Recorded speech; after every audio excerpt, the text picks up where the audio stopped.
You are listening to Humanities Engaged, where we take a closer look at the value of a liberal arts education. I'm Steve McFarland, and I teach philosophy in the Division of Humanities at the University of Minnesota Morris. I'm joined by UMM student and brains of the operation, Adam Kretz. Say hi, Adam. Hey there, everybody. Thank you for listening. You'll hear me chime in occasionally during the interview with a couple questions, and I'll join Steve afterwards to discuss what we learned. We are coming to you from the University of Minnesota Morris, made possible with funding from the Mellon Foundation. Please join us as we interview UMM faculty to learn how they teach and why they teach. Today's guest is Dr. Arne Kildegaard. Dr. Kildegaard is a professor in the Department of Economics and Management, and he's the chair of the Division of Social Sciences. Dr. Kildegaard got his Ph.D. from the University of Texas, Austin. I come from a family of humanities people. My dad was a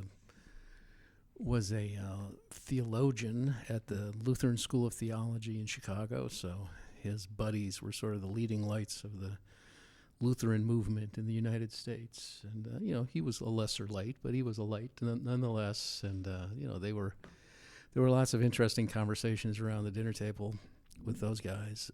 One of the things I remember is that they were all agnostic. That's kind of interesting. Yeah, right. And Wouldn't expect it.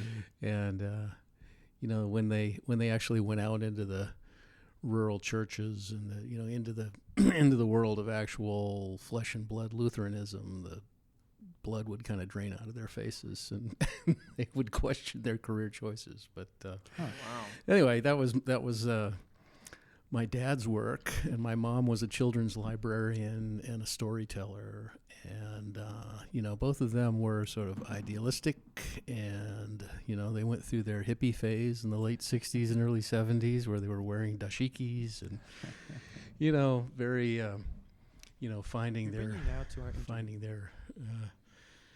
their inner spirit kind of thing. I don't know. So no, my childhood environment was not steeped in economics, not by any stretch of the imagination. In fact, I took one undergraduate course from a very uninspiring guy at Gustavus Adolphus College, where I went to undergraduate. And then how did I get into I wound up graduating into the world in 1981, which was sort of the low moment in employment since the Great Depression. Right. I mean, even worse than the class of 2009 or 2010. Yeah. Stagflation. And I had a degree in journalism. And after 6 months of unemployment, I wound up working in an editorial job, sort of a production side of an academic journal on the University of Chicago campus. And it was affiliated with a public policy research kind of, there was a building devoted to that, had various nonprofit organizations, American Planning Association, American Public Works Association, various sorts of organizations that shared a common library. And a lot of the people who used it were graduate students at the University of Chicago in the public policy program. And so for 3 years, I labored away on that kind of thing and got to know some of those guys and wound up reviewing books on, tax increment financing or one damn thing or another. What does that mean exactly? Like reviewing books? Is that kind of a special term, or? No, well, it was a sort of bibliographic publication that scanned everything that was being published in the field of public policy, and so we had to have something to say about it and write a 100-word review or something like that. Gotcha. So anyway, I wound up enrolling in the School of Public Policy at the University of Chicago, which is where I took my first serious economics. It was kind of revealing. I don't know, it sounds silly now, but you have to sort of cast your mind back to the 1980s, and there was this wave of sort of conservative thought, and that was entirely new and esoteric to me. People talking about the way markets allocated resources, and it seemed like, unlike the sort of moralist way that I'd grown up thinking about public policy problems, it was sort of my first exposure to sort of systemic ways of thinking about what caused what, and so it was intriguing to me. And anyway, that was my first real exposure to economics. It was at the master's level. Yeah, and kind of just incidental contact that got into your, kind of just burrowed in once you became exposed to it from that perspective. Yeah. I also started traveling, so my job didn't pay very much, but it gave me lots of time off, and I started spending summers. What can you do when you have a lot of time off and not very much money? I started traveling internationally in Latin America and got sort of, I don't know, the travel bug hit me just with sort of a ferocious vengeance. I hadn't done that in college, and all of a sudden it just, I don't know, it really appealed to me. And so I managed ultimately to sort of cobble together an interest in development economics and an area interest in Latin America. Yeah, can you say what's the type of questions or what's the type of activities you do when you're studying specifically developmental economics? Well, so for the first 15 years or so of my career, I worked on sort of macro development issues. So one sort of recurring theme in Latin American development challenges is these sort of massive speculative attacks that hit currencies periodically and just sort of burn down everything in the path. And so there's a really interesting economics literature about why that is and whether speculation of that sort is an entirely random stochastic kind of process, or whether it can be driven by a very rational process. So if we're going to talk about speculation in the currency, and maybe we don't have to get formal about stochastic or something, but just if it is it make sense or does it not make sense? Is it just like random forces versus making sense? What is speculation in the currency, especially at these like country, nationwide levels? Yeah. You're talking about Argentina, Chile? Yeah, I'm talking about Mexico. I'm talking about Brazil. I'm talking about Argentina, Chile. So I'm a little bit removed of this because part of the story that I was getting to was that when I came to Morris in 2001, I really decided I did not want to be that guy in the corner office worrying about the other side of the world and not having anybody local to talk to. So I did kind of reinvent myself at that point to work on other things. I see. Okay, let's talk about that. So what are some more local issues that you're got involved in that's driving your current interest? Yeah. So I was trained by a guy named Pete Wilcoxon, who was at the University of Texas where I was studying. He's now at Syracuse, I believe, but he was the climate economics guy at the Brookings Institution, which is a left-leaning think tank in Washington, D.C. He's still affiliated with them. Really smart guy. Exactly my age, only much more accomplished and out there. Anyway, he's an environmental economist, and I took his classes, and so that's been I sort of had that research area in my hip pocket all along. But when I got to Morris, I really decided, okay, I'm going to throw all in on that. Specifically, I started to notice that the college itself, there was a guy named Lowell Rasmussen here. He was Brian Herman's predecessor as the vice chancellor of finance and facilities. And Lowell hosted a little conference, I think it was spring break of my first year here in 2001 or 2002, that would have been by then. And he hosted a little conference sort of on renewable energy technologies and the possibilities for people in the region to get a little piece of the action or plug into that somehow, or what they ought to pay attention to in terms of trends and developments. And that just seemed like that might be a good fit for me to sort of, you come out of graduate school with this little head full of ideas and tools, and then you find yourself in a little town in western Minnesota. Okay, what can I work on that is interesting? It will continue to be generative for me, but at the same time, sort of builds community in an interesting way. Yeah. So reaching out, you're not just happy with papers coming out, but you want to make a difference to actual people's lives. and I had an instinct by this point. I sort of, I could sort of see, what I needed to do in order to advance here to full professor and sort of, do what was necessary. I could sort of figure out what the institution wanted of me, and there was enough wiggle room there that I could still accomplish that, but at the same time connect to the place in a way. And I've been kind of peripatetic. I came with 2 kids and a wife, and we had lived in. My wife and I lived in Chicago. My kids were born in Austin, Texas. My first job was the University of Mississippi. I did a 1-year position at Tulane in New Orleans. I went back to Mississippi, and then I took a job at the Universidad de Guanajuato in central Mexico. And that's where I was when I moved to Morris. So, the point is that I was dragging these poor people all around two countries over a period of 10 years or so. Yeah. And it looked like, okay, it's time to give them a chance to sit still and grow up in one place.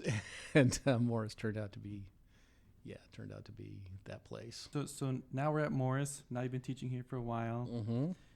What are some ideas that you bring about teaching? Do you try to incorporate applications like you do in your research? Do you try to get your students to think about applications in the classroom, or you more just straightforwardly teaching them economic principles? What type of how do you view your role in the classroom?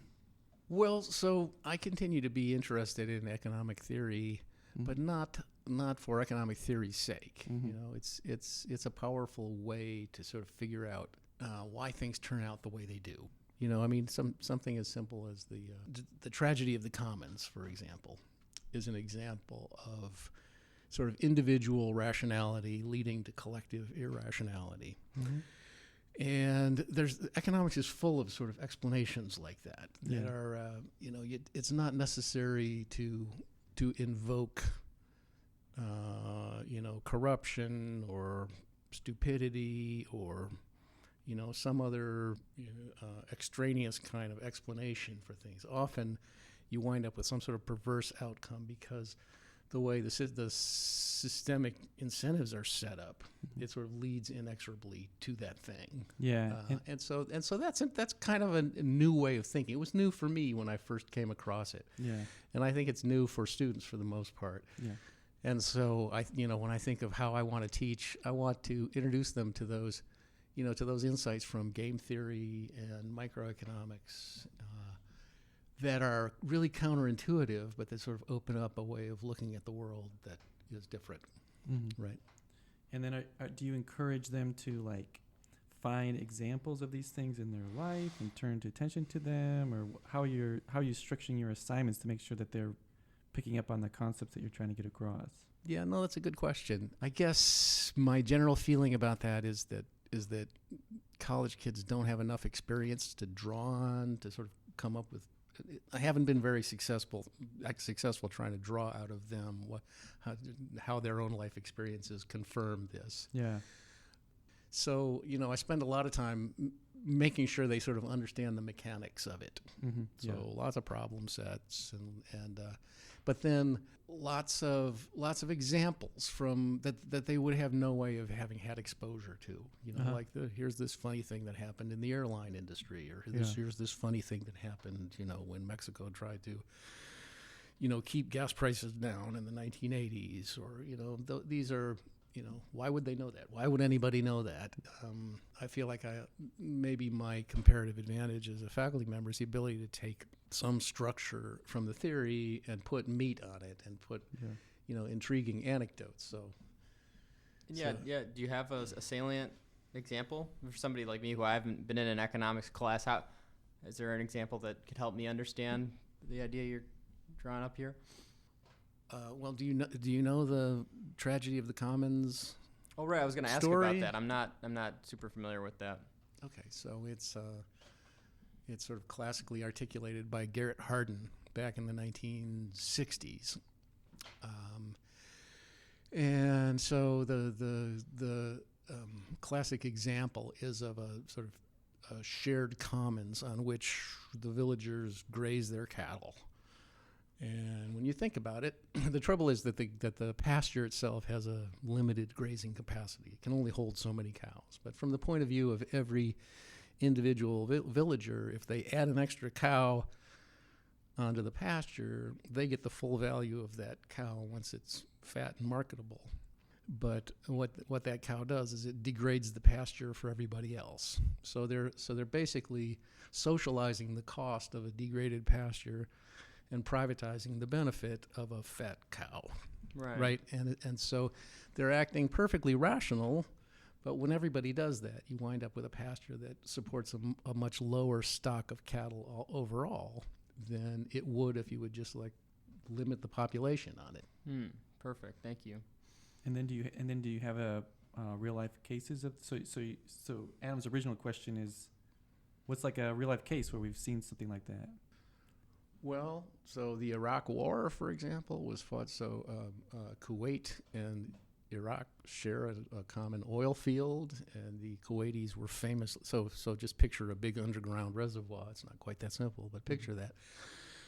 And you can put straws down into it in various places and suck the oil up. And the Kuwaitis were, systematically putting, dozens and dozens of straws into the ground right next to the Iraqi border and trying to suck all the oil over to their side. And Iraq was trying to get them to stop, and they wouldn't. And the Iraq invaded, and sort of the rest is history.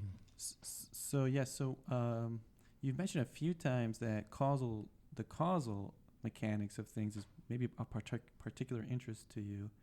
And a number of our guests have been saying that when you think of, like, for instance, history, you shouldn't just think this happened. It's this caused this, which is why we have this now, right? Or anthropologists can talk about how the environment that these people were in causally explains why this practice came about, but it might not come about in some other location, some other ecological setting or something like that. Mm-hmm. So is that a fair way to say that a particular interest to you is cause and effect here, like causal stories? Well, in institutional structures, so how to manage a common resource, because, as we have, 7 billion people on Earth now, an awful lot of things are turning out to be finite that didn't seem to be before, right? Mm-hmm. And so the problem of common pool resources and how they're rationally managed is getting more important all the time. Yeah. Right. So an interesting thing. I'm just forgetting her name right now, but there's a political scientist at Indiana University who passed away recently. She won the Nobel Prize for economics. Ostrom? For her work. Yeah, Elaine Ostrom. Yeah. Who so took Garrett Hardin's idea seriously enough to actually go out and see how people in different places around the world managed a commons in practice. And that it turns out there's a long human history of cooperation to manage the commons, and that's often remarkably successful. And one of the key drivers between a failure that leads to almost instantaneous degradation of the commons is if the central government doesn't recognize the existing sort of artisanal structures that are in place and moves in and takes over and says, we have to manage this. Then from the point of view of the locals, it's like, well, this just belongs to the government now. Before it was ours and we were managing it. We had all these informal rules and, now it's, who knows, those thieves off in Washington, D.C. or Mexico City or wherever the federal government is, they're the ones who own it now, so we can just pilfer from it. Mm-hmm. So Ostrom's work sort of talked about various kinds of commonses and how they collapsed when the good-intentioned, central government took over and blew up a set of existing institutions they didn't recognize were in place. Yeah. So then, it sounds to me like a lot of this is going to be interdisciplinary. Even if you're in an economics class, you got to know the psychology of the people or sociology of the groups and how they interact. You got to know the political science of the institutions and things like that. So do you view economics as, fitting into the liberal arts picture where there's always going to be, multiple disciplines kind of intersecting, or is that not really? Oh, I do, and I think that's really happening. I think that some of the best social science is happening where economists and anthropologists and psychologists are talking to each other. Yeah. Yeah. And do you think economics should be a part of that conversation? Do you think people are missing? Yeah. It has to be. Yeah. Right. So there's my colleague Steve Burks here. You should talk to Steve. He's an interesting guy. I don't know if you've interviewed him yet or not. But he and I were at a conference where one of his mentors, a guy named Herb Gintis, was giving a talk back in about 2004, 2005. And Gintis's argument went like this. He was saying, 100 years ago or so, the sciences got their act together. So where the chemists were saying one thing and and the biologists were looking at the same phenomenon and saying something completely different, and the physicists were looking at the same thing and saying something completely different, those differences got kind of ironed out. And so, I mean, it became unacceptable to have, competing, contradictory explanations for the same phenomenon. Well, social sciences took another century to begin to sort of address that. But I mean, it's been the case that, psychologists and economists have had completely different explanations for how people manage risk and how they think about rewards and how they avoid punishments or whatever it is. That's starting to change, and that's, it's about time. But yeah, economics is in the game. And so students who are at a liberal arts college, it's a good idea for them to get some economics classes. Should they try to fit that in? How do you view it in the liberal arts kind of context, economics classes? Yeah. So a class in macroeconomics is sort of like a basic citizenship class. It introduces you to, okay, what is this? Because it's the sea that we all swim in. What is GDP and what is the business cycle? That turns out to be an incredibly important phenomenon. Says the guy who graduated in 1981 when the world was nasty, brutish, and short. So macro is very, I think people should do that just because, in the same way you ought to have had a civics class of some sort about how, what are the three branches of government and how do they work? You ought to be able to say this is what the Federal Reserve is, and this is what fiscal policy is, and this is what monetary policy is. And that's just part of a general education. The kind of stuff I've been talking about is more sort of micro-based. And I think that's where a lot of the interesting stories come from. So for somebody who'd like to have their thinking challenged a little bit in that regard, maybe a micro class would be a good place to start. Yeah, so macro is like kind of large structures, large topics about like the whole economy. And then micro is more like how does the individual make decisions in conditions of risk or competition or something like that. Exactly, yeah. Yeah, so... we've been real curious to ask professors what advice you might have for students to kind of get the most out of their classes or just their time in college in general. And it could be maybe something specific for your classes that you found like helpful for your students in your classes. But do you have any insight in that department? Studying advice that maybe are transferable across disciplines. I discovered this trick when I was about a junior. I wish I'd discovered it earlier. But as I was lying in bed at night before going to sleep, I would think back to the class and try and revisit. Okay, what were the main takeaways out of what was the subject? Or if I had to call my grandmother right now and describe to her what it was we were talking about, what would I say? And what were the sort of most insightful parts of that, right? So learning, transferring things from short-term to long-term memory is a process, and I worry a little bit about that because it's a process that happens in downtimes, when you're sitting waiting for the bus or something like that, and it's not a very original thought to say it, but the time we spend on our cell phones and now is like preempting that time. Oh, interesting. That used to be useful for it looks like daydreaming to the outside observer when you're just kind of staring at the sky, but some really important sort of cognitive things are happening in that process. So I used to do that. I'm in the process of falling asleep, and it would help me fall asleep too. So. Oh, nice. Oh, yeah, I like that one a lot. It's a twofer. Yeah. Yeah, we haven't gotten a lot of like specific hacks like that, so it's appreciated. Yeah. So how would you explain this to someone who has no idea what you're talking about? Is that the like you said, you're thinking how you explain to your grandma or something like that? How would I explain? I'm talking about the classes. Like if I was in a class and somebody was teaching me about the tragedy of the commons, I'd try and think, okay, that's something I'd never heard of, and what was it again? It was something about cows and a pasture, and individuals socializing the losses and privatizing the benefits. And okay, I'd try and process that a little bit. So, I see. I could explain it in as simple language as possible. Yeah. And, once I had it in the simple language, then I could, I can fancify it later. But, have sort of the basic architecture of the argument. Yeah, and honestly, when I'm trying to give students assignments or even like written exam questions, that's what I want to see from them is, in your own words, can you put this in the heart of the things that we've been saying? There's lots of details, and it sounds as though the details aren't important, but can you get the core ideas and put them plainly? Right. And do you pursue that as well in your classes from the students? Is that the... Well, I try to be, I try to take complex ideas and make them really simple. Yeah.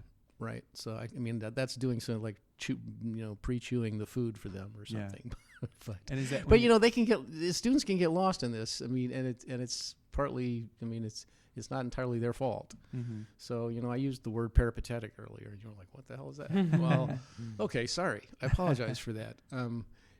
But students, when they see a faculty member using faculty member kind of language, they think, okay, the game here is to be as sort of fancy sounding as possible. That's not the game. Right. That is not the game. It may look totally that way, but that's actually the opposite of the game. The game is to make it, and this is a truth I've noticed from sort of observing the smartest people in my field. The really top-notch economists, and there's only probably 100 of them. There's 35,000 members of the American Economic Association. There's probably about 50 who are really, really bright. And what they can do is they stand up in front of an audience and they can synthesize an incredibly complex literature or a set of complex ideas into something like just dead simple. It's an art. It's an art, a gift to radically simplify without doing damage to the ideas themselves. Mm-hmm. Yeah. So is there a big substantive takeaway that you hope students get from your class? So, for instance, in anthropology, maybe they hope the big idea that 10 years from now or 20 years from now, and they're thinking back, human diversity is like you just cannot take into you cannot overemphasize how different some people's practices are, and there might be reasons for that. And some other people have like some big ideas like that. Is there a big idea that you hope someone takes either from a specific class of yours or any class of yours that they would take in economics? Like this, think about this truth or this near truth. Yeah. So I think, I don't know. I think probably the biggest idea is that incentives matter, and that I started out earlier talking about how people acting perfectly reasonably can lead to a really stupid outcome, right? Yeah, that's a good, So rational man, irrational society, right? And a lot of people, their habit of mind, having not taken economics, is to look for the explanation elsewhere, to look for some moral failing or some other reason for why things turned out. So in economics, it's possible to have structural, for example, just pick on one thing, structural racism without it's not necessary to have racial animosity anywhere in the system. You can produce a system that is structurally racist or structurally biased against this or that population. It's not necessary for anybody to hate that population, right? And so when I think of issues, I'm always thinking about, okay, what's the underlying structure here, and how, if you changed that, would that change people's behaviors in a way that would, make the problem go away, right? I mean, I'm pretty ill-equipped to change people's moral outlooks and to make them better people or to make them hate less. But I might be able to think about, how the world that they operate in and the incentives they're operating under, the regulations they're operating under, and how those systematically lead to some things that, we don't want to see happen. Yeah, related question I have is, because I kind of want to take an economics class now, but when I've just as a student, in order to like improve becoming a student, I've had to like think of me as a student as like a system. So what is driving me to get assignments done? So sometimes I'll like reflect on my week and I'll be like, well, I really wanted to hang out, with my friends, and so that's why I didn't get that assignment done, right? And that's a way of understanding how, incentives weren't aligned such that I got to the certain goal that, I rationally wanted to get to. And so have you thought at all about, I guess, how economics, if it is at all useful for just like that kind of standpoint or that lens, thinking in terms of systems and game theory for like a person to look at their own life and how they are achieving their goals or not? Yeah. So one thing, this is like day 3 of a microeconomics class, is you talk about marginal cost and marginal benefit. So let's see, I'm going to come up with a dumb example probably, but you want to do your calculus homework, but your girlfriend wants you to, go out for dinner or something, and she's like, what do you love calculus more than me? And the answer is, at the margin, yes, but my total love for you is vastly greater than my total love, but at the moment I value that, that extra hour of calculus more than that extra hour of you, right? And so if you can, so maybe there's a way, if you can kind of get greater clarity on certain values that you hold for certain things in certain moments, you can start to figure out what is making the machine of your life tick. Yeah. Well, I mean, people also make bad decisions. Don't get me wrong. I'm not trying to argue that we're, these perfectly rational, maximizing little automatons that go around doing this and that. And people have, are driven by impulses and other things. I think there are, so the psychology of Kahneman and Tversky, 2 other non-economists who have won the Nobel Prize in economics. So yes, it is a very interdisciplinary field. Sort of, they are famous for sort of figuring out the systemic ways that people behave irrationally, and that's worth knowing, right? And if in part because isn't human behavior wonderfully absurd, but in part also because you can sort of catch it in yourself, your whatever the bias is that you're operating under. And maybe make your economic life, at least, and maybe the rest of your life, a little better as a result of sort of resisting the impulse to do what your evolved brain wants you to do, as opposed to what a rational thinker would do. Yeah, and you can kind of think about personal incentives in the same way you're thinking about the system incentives. So if you find that you always eat an extra piece of cake if you leave the cake out, right? Think to yourself, I'll hide the cake, or I'll put a lock on the fridge or whatever. Right. And then you just make it harder on yourself. If you get up in the middle of the night, you're not going to go through all that work, and you can just kind of, that's not a studying example, but you can think to yourself, have I made things too easy for me to get out of doing homework, right. Things like that. So maybe before you go to your other ones, yeah. One thing that I kind of wonder while I've got you in the room here, it's like when it comes to so on the news, sometimes when I'm listening to the news and they're talking about like the Fed, or they're talking about the unemployment numbers, or they're talking about a new tax policy or something like that, and these are decisions that we as citizens, and you mentioned microeconomics as citizenship class, that we kind of indirectly have an influence on. Like we vote for people who decide for certain economic policies or not, right? And I just wonder, sometimes I'm like, my assumption is that economics is probably very complicated, and if I haven't studied economics myself, like, and maybe if I'm not some kind of expert in economics, then when I'm hearing about this kind of stuff in the news, I'm like in no place to be like, oh, that politician is making a bad decision or something like that, because I should just be like, well, oh, this is economics. This is beyond me. And so I just wonder, do you think that assumption is correct? Yeah. And does it make sense for somebody who hasn't studied this to not basically to withhold judgment? Would it make sense to withhold judgment about these matters?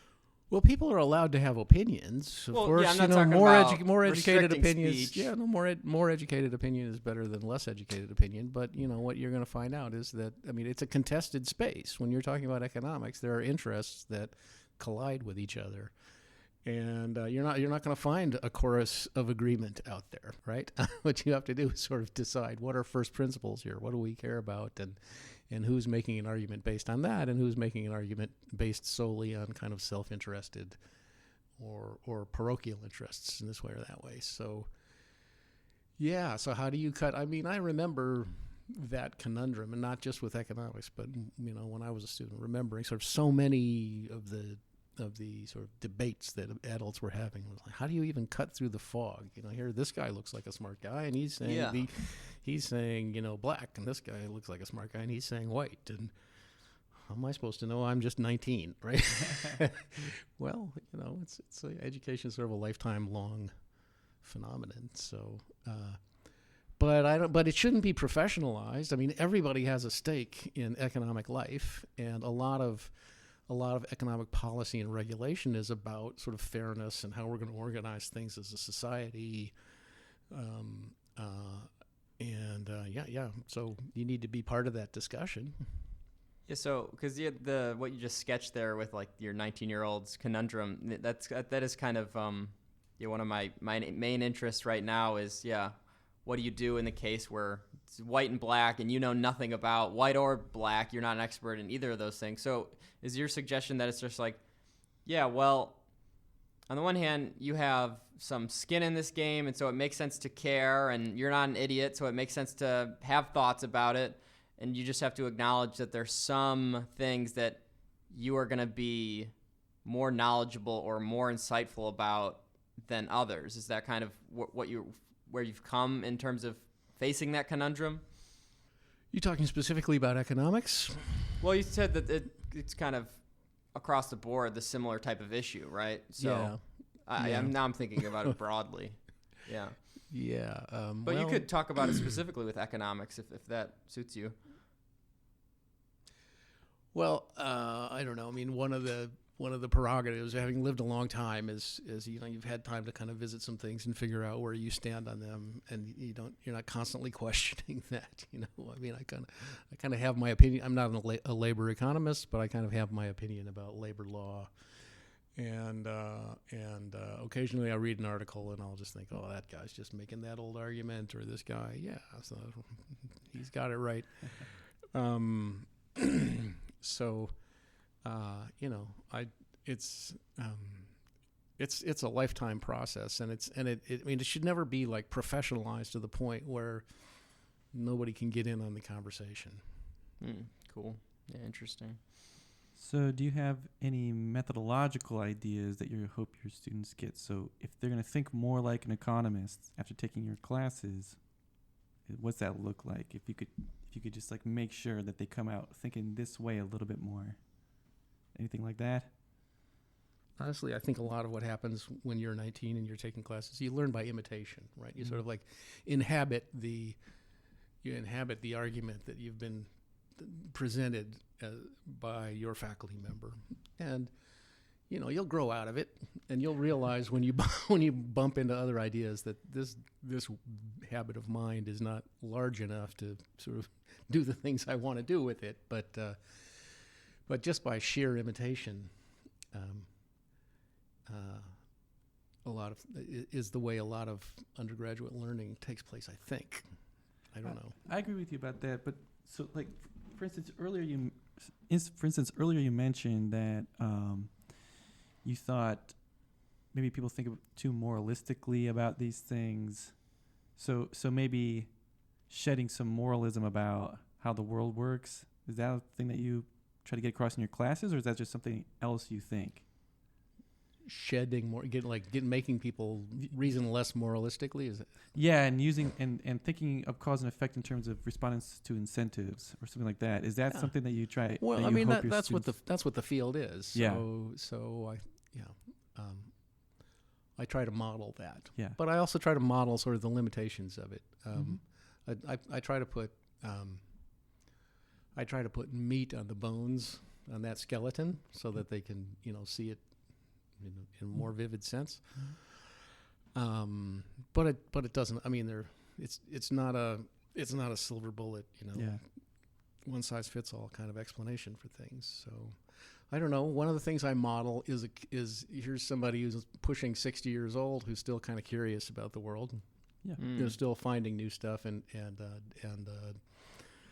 doesn't necessarily all the answers, and also is quite capable of making mistakes while at the blackboard, and getting his derivation wrong, and so that's humility. Maybe that's one of the lessons. I'm modeling humility. That's the way to think of it. Okay, and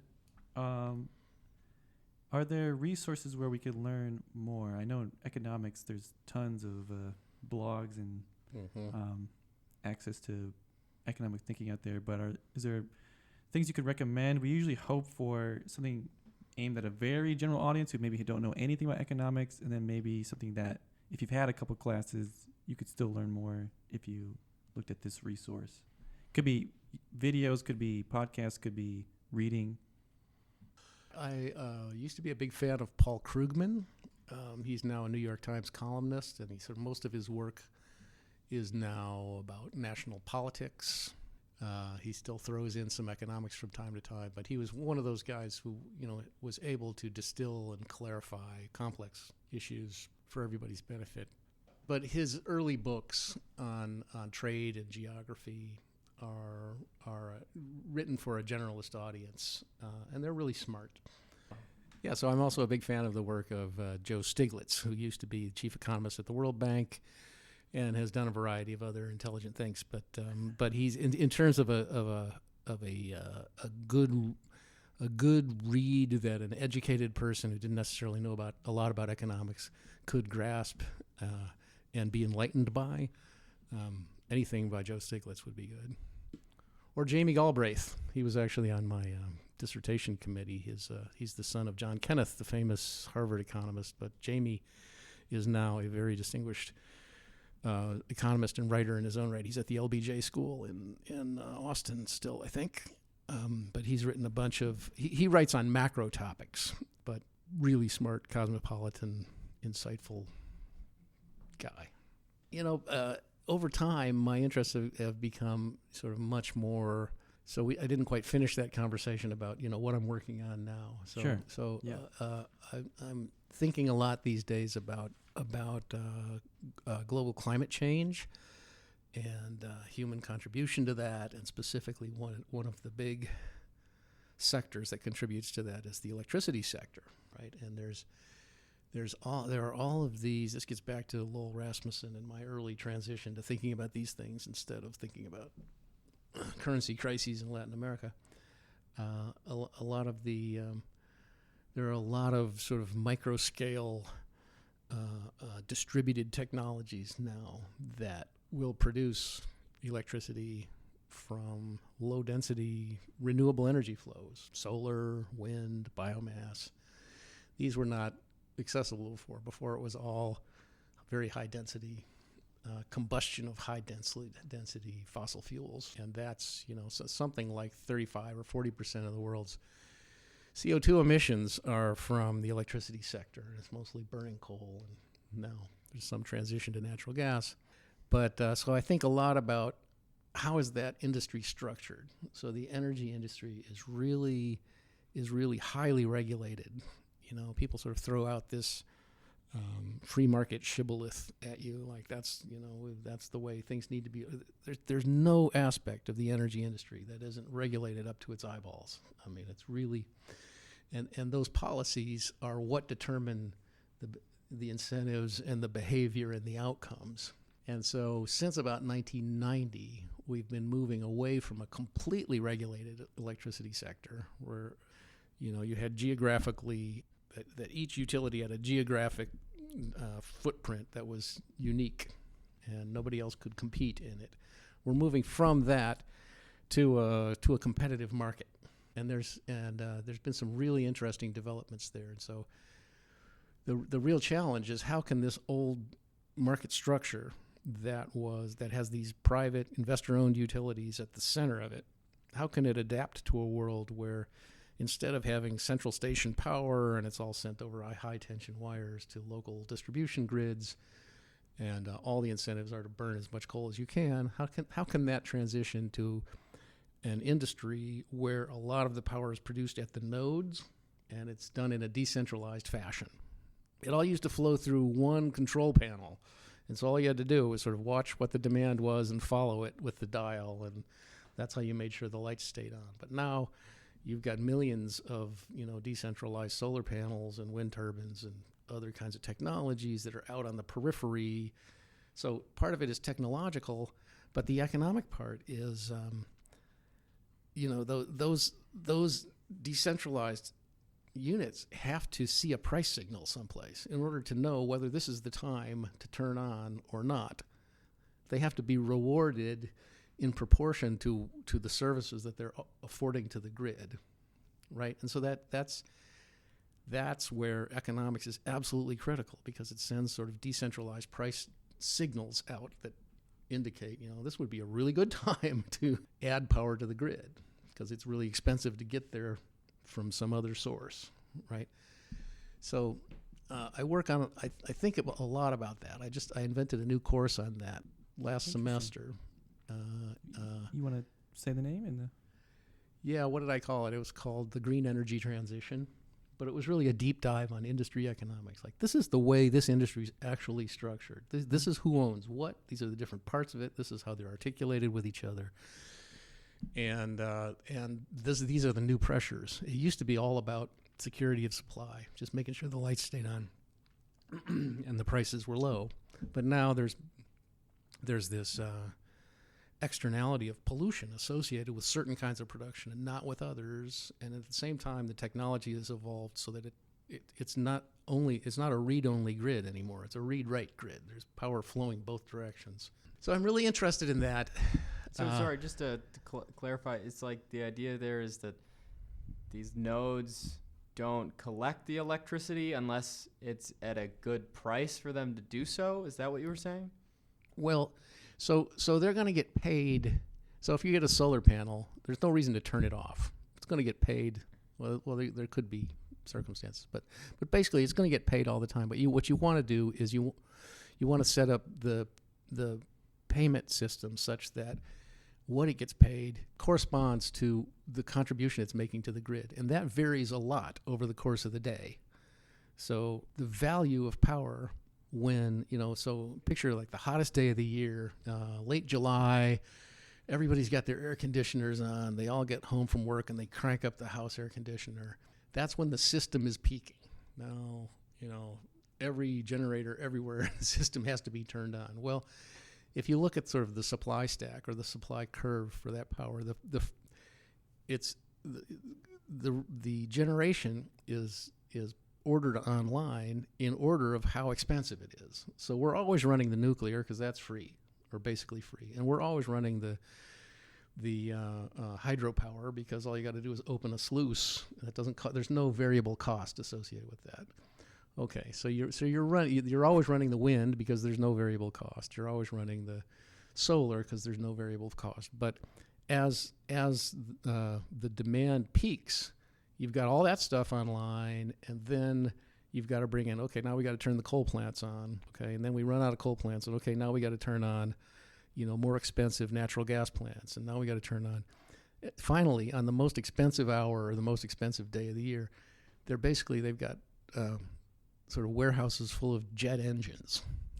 Yeah, that they just like fire them up because you can turn them on and turn them off in no time, but they're super expensive, right?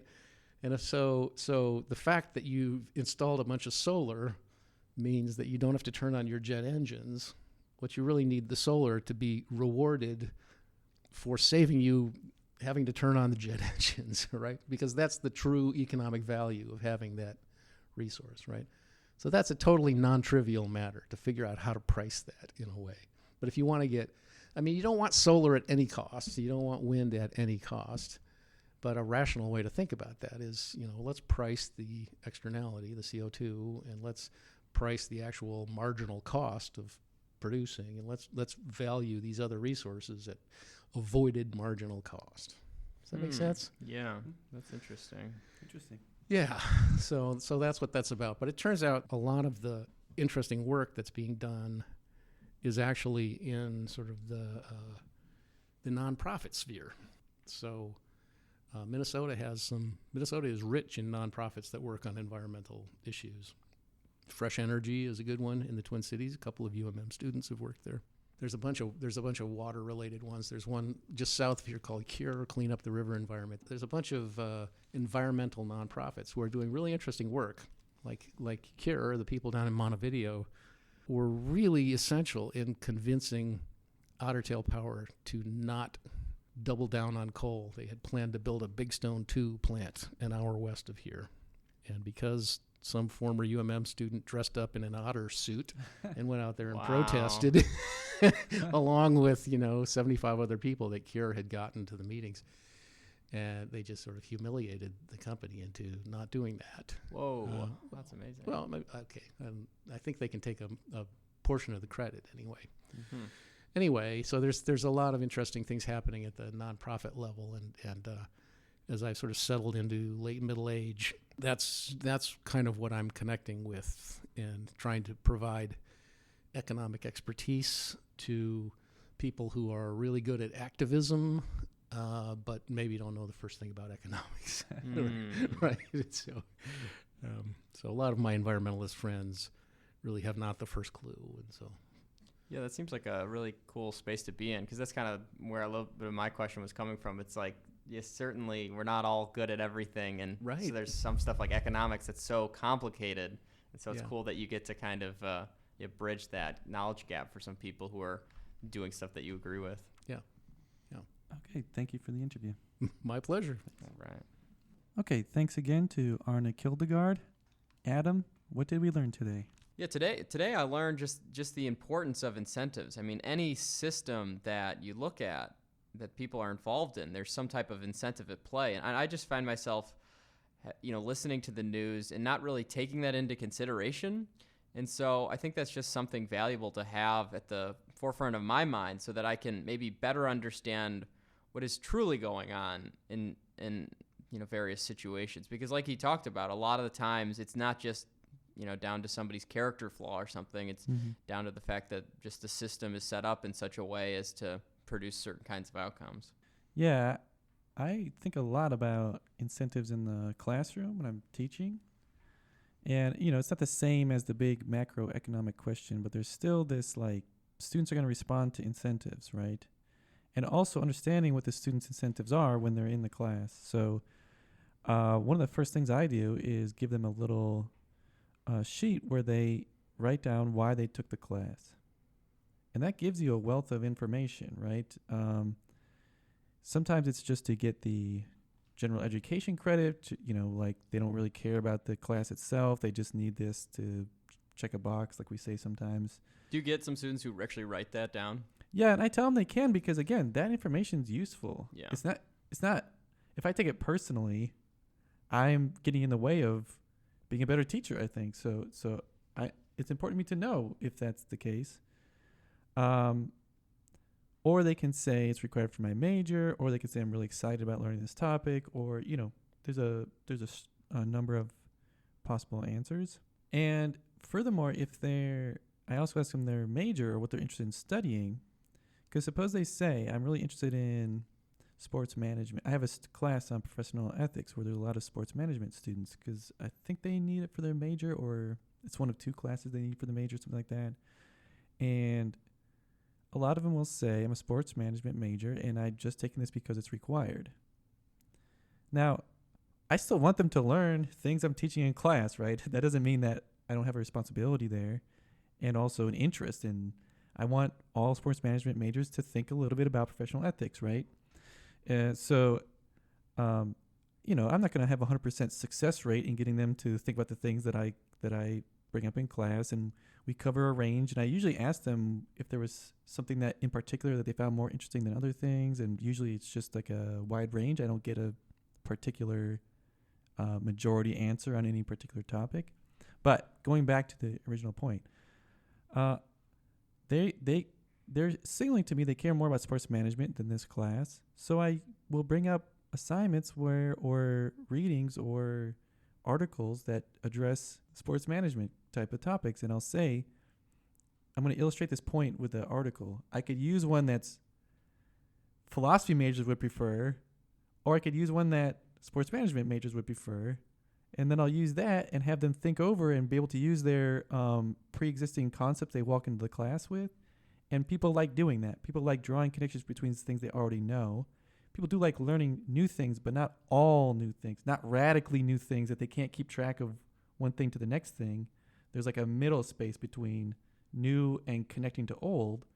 And so the fact that they're just taking this because it's required and they're actually more interested in this other thing helps me try to align my class with their interests, right? And what's important to them in taking the class. It's cool that you're doing that on your end. I was just talking with a friend who's they're in law school right now, and we were both kind of talking about how we have some classes that we are less interested than others, just like the sports management folks that you're talking about. Well, some of them. I'm not trying to paint a broad brush. Well, sure, but yeah, right. There's some who don't find the philosophy class the center of Incredible. Their interests. I don't believe it. And similarly, my friend and I were talking about this because we have maybe certain topics or certain classes that we have to do maybe lengthy assignments for.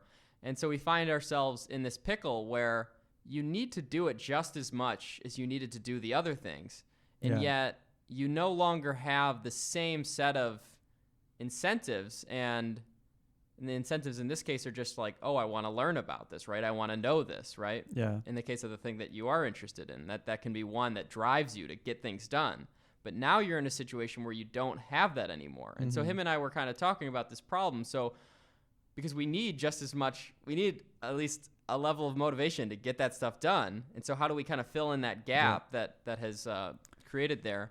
And one thing that we kind of, we're talking about is doing the thing that you're trying to do for your students, which is draw connections between what is being discussed and what we are interested. Because if we can do that, then all of a sudden we're going to have the interest that we thought we didn't have before, and that's going to be a driver in getting things done.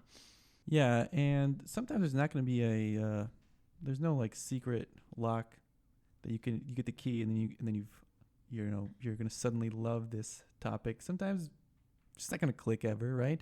But the other thing that you're mentioning, so for me, the incentive that my students have is to get this GE credit, this general education credit. All grades act as incentives for most students in the class. Getting an A is itself another incentive, right? But then there's the long-term incentives, right? So even when you're saying we still have to try to do well on this thing we're not interested in, well, what is the incentive to do well? You don't have to. You could just get a bad grade, right? But the thing is, you care about the good grade. That's the incentive. Yeah. And so I think designing your assignments, you have to think about what the students' incentives are there too. Now, that doesn't mean give up all your principles of teaching, right? You can, if you think it's really important that they write long research papers, and that's what's best for their education, then that's what you should do. But you should also think about, why are they taking the class? Are they taking the class to have written a long research paper? And if that's very few of the students' incentives, right? If they just care more about grade or getting a degree or something like that, in a liberal arts college, that's going to be a factor. You're going to have a bunch of students who are not hardcore only caring about this thing because they view a career in this thing. You have to take into account that, what matters to these students is something other than what the teacher is interested in sometimes. So I do think that teachers should evaluate, at least give some thought to the fact that students might not be taking the class for the reasons that the teacher hopes that they're taking the class, but that's okay. You can't be so precious with your area of research and your interest in the class that you're teaching, you can try to bring that to as many students as you can. And obviously I try to do that, and I think people should try to do that. But I think you should also understand where the students are coming from. What's important to them is not necessarily what's important to you as the teacher. And that concludes this episode. Links to the references our guest mentioned can be found in the show notes. Before we go here, a big thank you to the Mellon Foundation and the Humanities Division for supporting this podcast. The views and opinions expressed are solely those of the individuals participating and do not represent the University of Minnesota Morris or the University of Minnesota system. You can find our podcast on iTunes or anywhere you get your podcasts. And if you want to help out the show, please leave us a review on the iTunes store or share the podcast with others. Thanks for listening. This has been Humanities Engaged.